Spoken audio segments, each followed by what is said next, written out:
Now, people have been learning about Morse code for over 100 years. It's not a new technology, but thankfully these days with some modern tools, it is easier than ever to learn.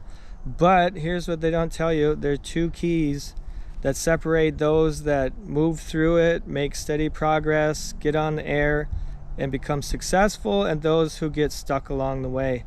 Let's talk about it.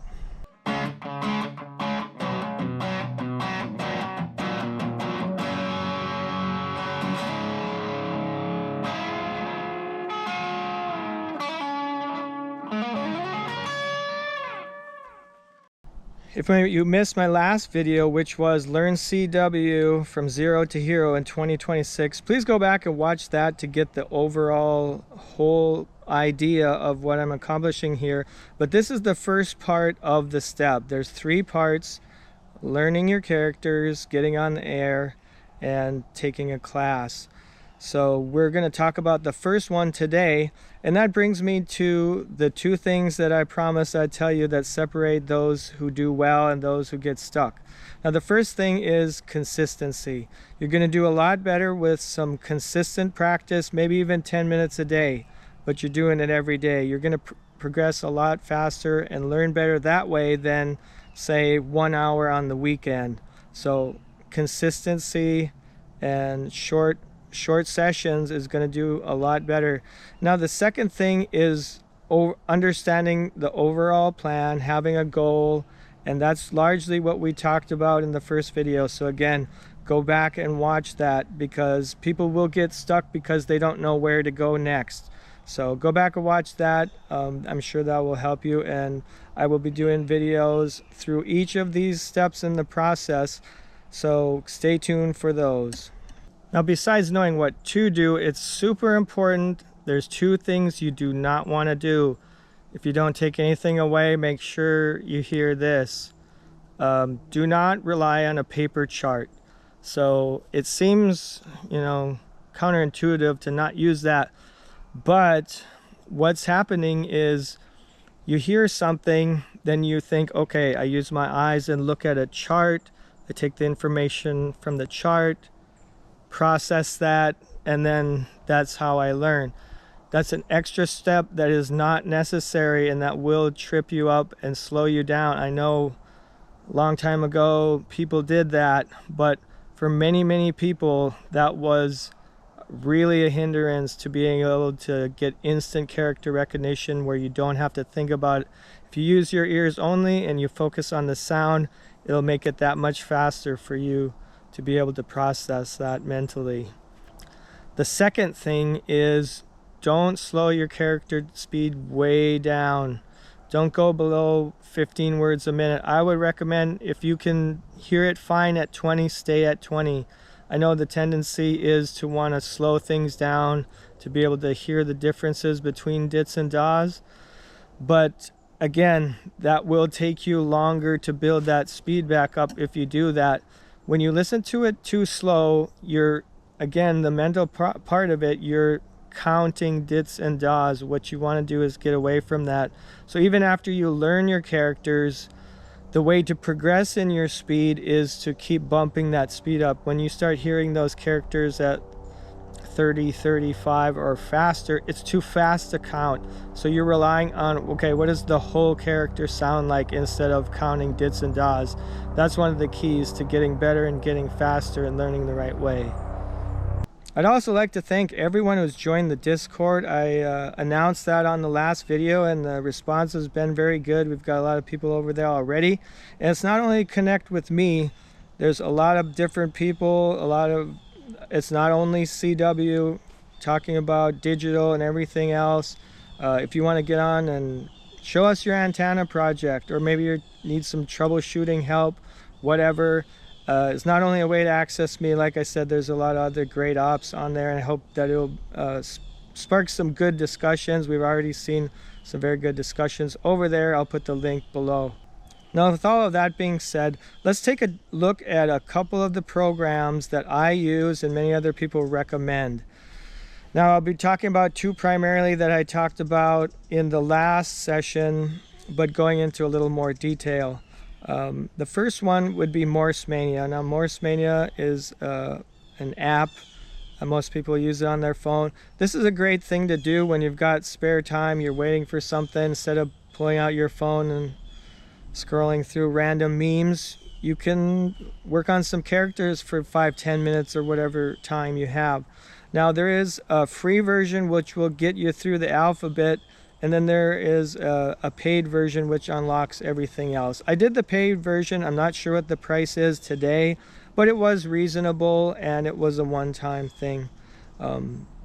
That's a very good option for those. But for those that don't use mobile, don't like mobile, that's fine.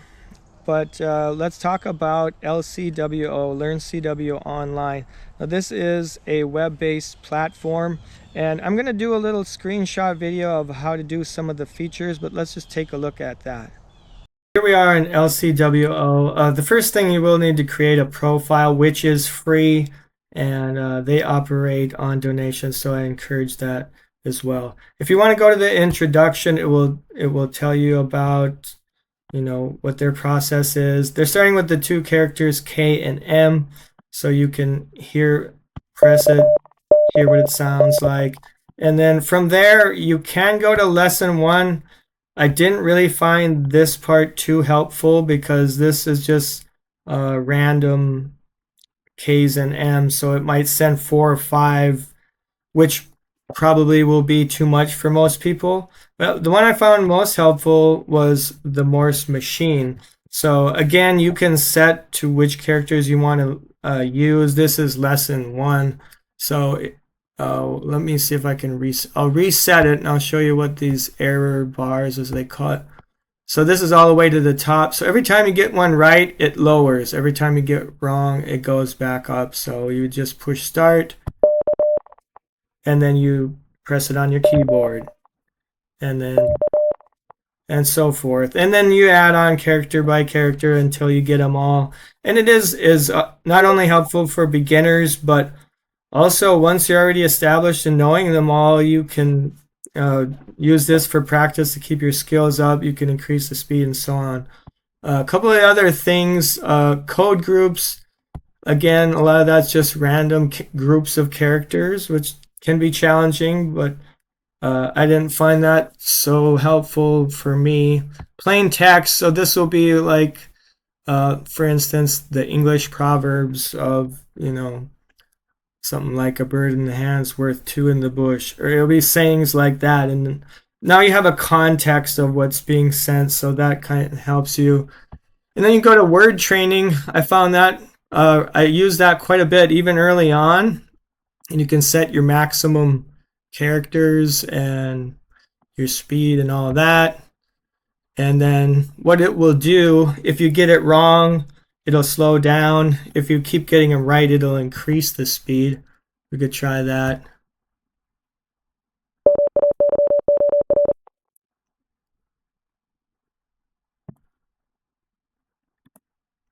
Let me hear it again. So if you want to hear it again, hit this.